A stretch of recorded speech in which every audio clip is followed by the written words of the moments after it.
this is something that it's really rewarding, I think, for longtime fans. And this is something I do love about the National Wrestling Alliance and NWA specifically.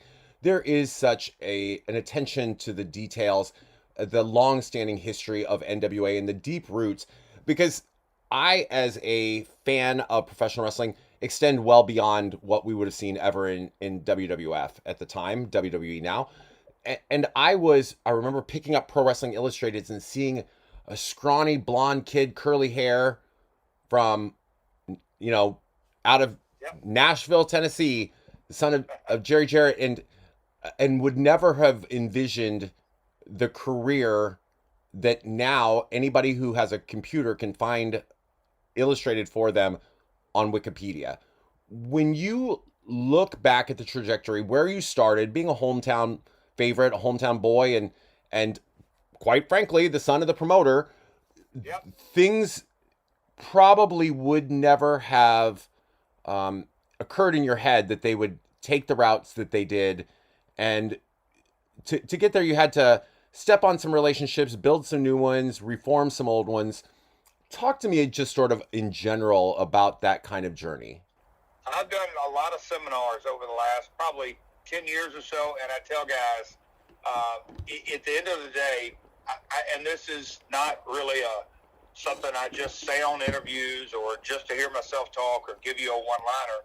I love the industry more today than when I broke in, and that's saying something. As a 18-year-old kid or even a 15-year-old kid selling concession stands, like all teenagers or early 20-something, you get into the industry and glitz and glamour and a few bucks here and there.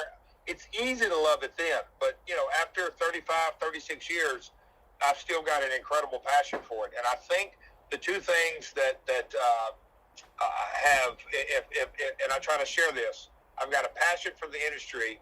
And look, it isn't because I love it for the money or the fortune or the fame, so to speak.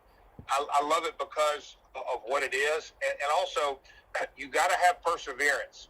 You are going to, if you stick around long enough, you are going to have some real low points. You're going to be kicked on your ass. You're going to have to get up, and it's this sounds just cliche.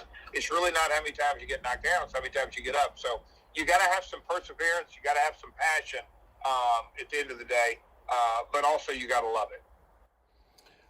I don't want this to take a dour or downer turn, but I would be absolutely remiss in this week specifically to talk to you and not bring up the obvious recent passing of Scott Hall, somebody you have a long and storied personal and professional relationship with.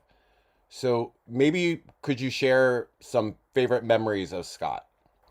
I'll not to get long-winded. I want to keep this uber focused because I don't want to do my relationship with Scott any disservice, but it goes without saying. Scott meant an incredibly lot to me. I'll put it in he was a lot of things over the years: co-worker, colleague, opponent, rival.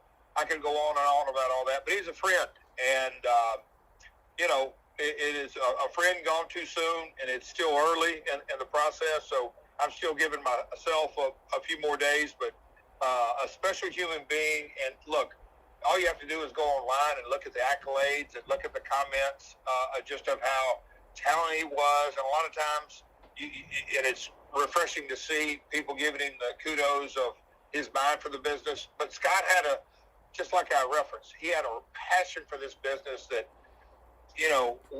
you get in a car after a match and you've got 200 or 300 miles to drive.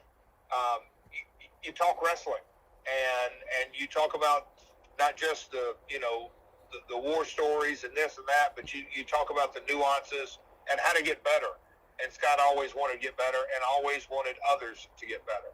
Again, like I said, I didn't want it to be a downer moment. I just thought that anyone listening to this would be like, this was crazy not to ask that. But the thing that comes for me when we see any great pass is that I don't think most people get involved in the world of professional wrestling thinking that they want to have an impact on a lot of people. They just want to do what they love. And as a result of doing what you love, it reaches and touches a lot of people. Yeah, and Scott certainly did.